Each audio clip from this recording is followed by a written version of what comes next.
This morning is show you how we can weave together the teachings of Ayni, which is a Quechua word that comes to us from the Andes, and our understanding of energy cords.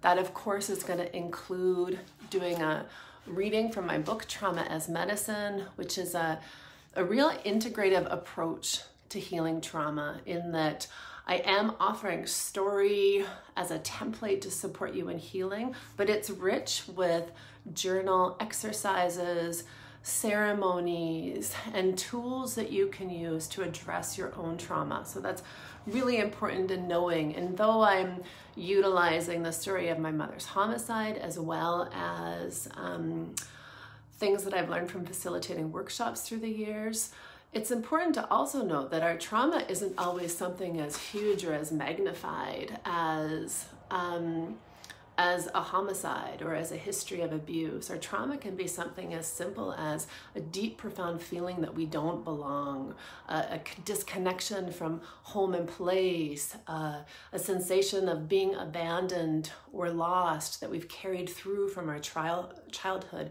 So it's really important to not measure or compare our own personal trauma.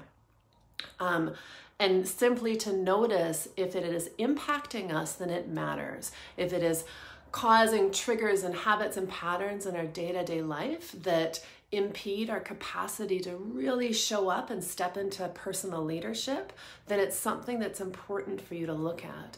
And so the teachings that I want to share from the Andes are about this concept of Ayni.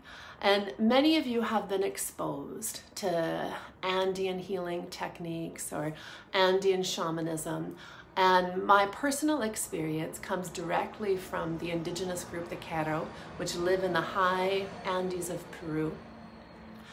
And the concept of Ayni is the recognition that we are in a state of relationship with everything around us, and that it's our responsibility to generate the reciprocity in a balanced way with everything we're in relationship with. And so this can be reciprocity, Ayni, with the land, with the Pachamama. This can be reciprocity with your family, your community. This can be reciprocity with your past, Ayni with your past, Ayni with your future, and Ayni with what you weave into your life each day. And so the beauty of the concept of Ayni is that it teaches us that there's nothing within our lives that we need to get rid of. Everything belongs. And when we recognize that everything belongs within this context of our own personal lives, our families, and our communities, it means that there's nothing wrong that is happening. It's simply something that might need to come into reciprocity, into an even and balanced energy flow. And so it really empowers us to step out of victim, because we become conscious that we're capable of manifesting this state of reciprocity within ourselves.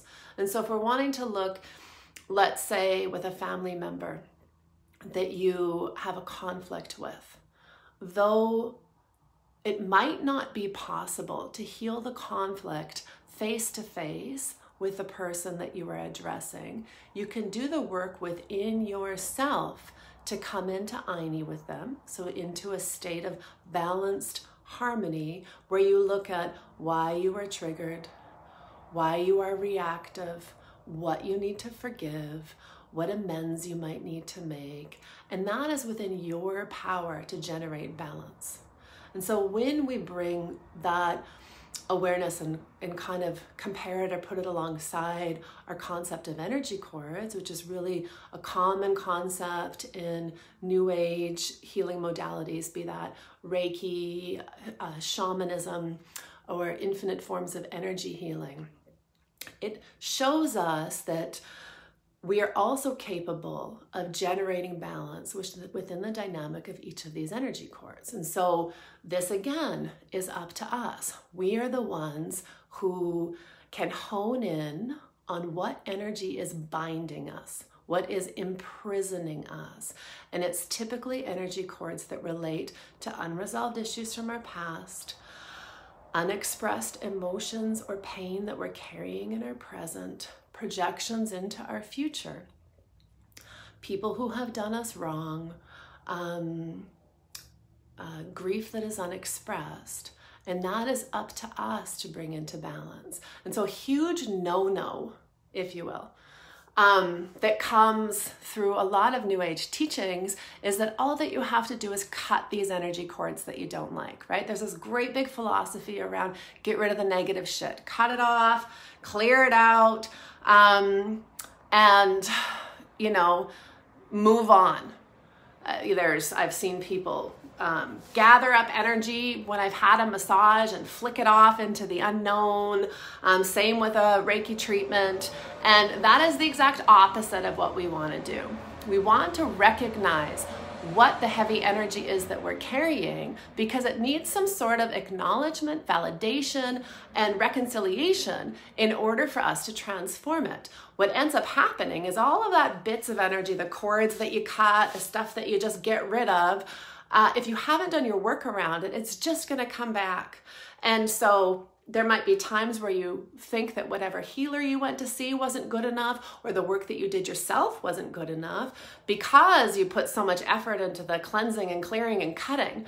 But it's not the cleansing and clearing and cutting that is necessary. It's actually the soul work that involves the examination of why you are connected to this person or thing that is constricting or binding you, and to explore and examine what action piece lays within your power to change this dynamic within your life.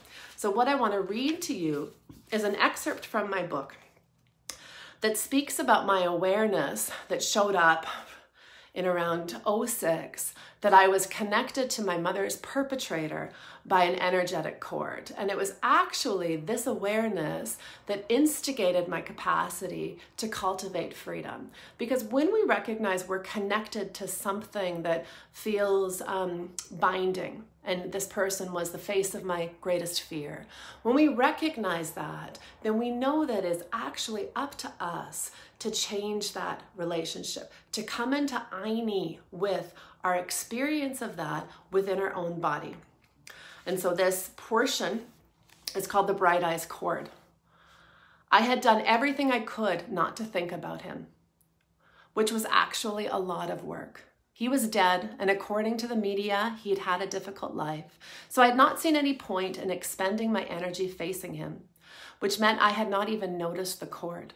I had numbed myself to the idea that it mattered. He was the face of my greatest fear and was really scary to think about. So naturally, in that first decade, I did all I could not to. He haunted me anyway.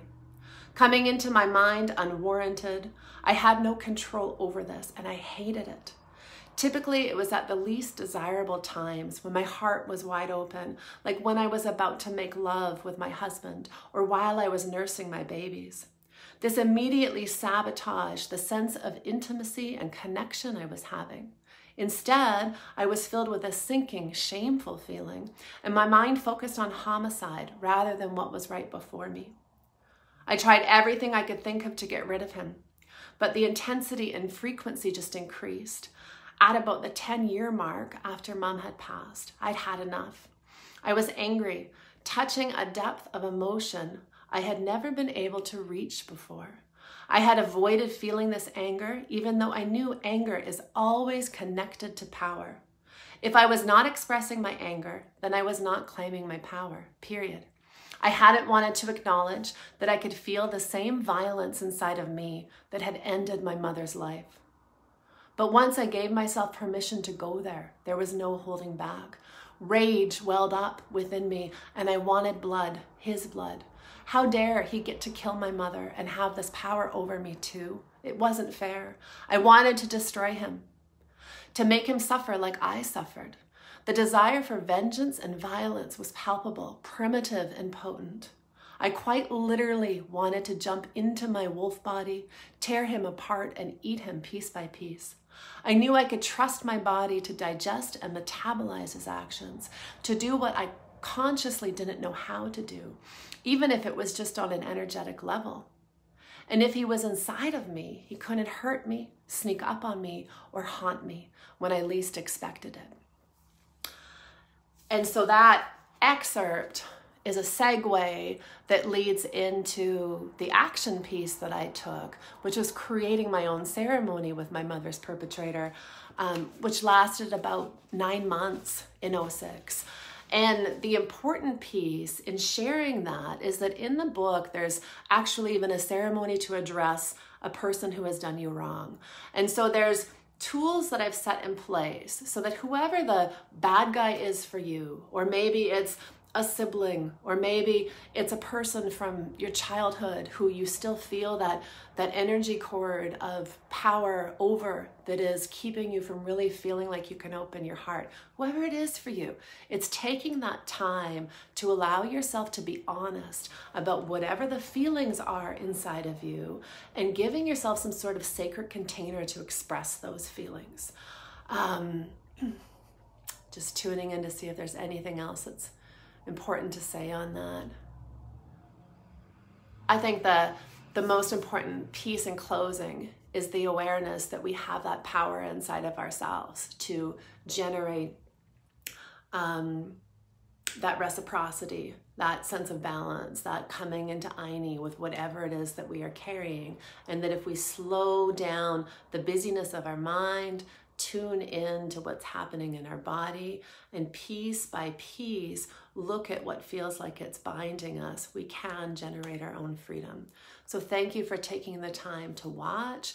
Note that for you, those of you who are living in Alberta, I am doing a road trip book tour with lots of free talks in libraries from Fort Macleod up to Peace River and Grand Prairie.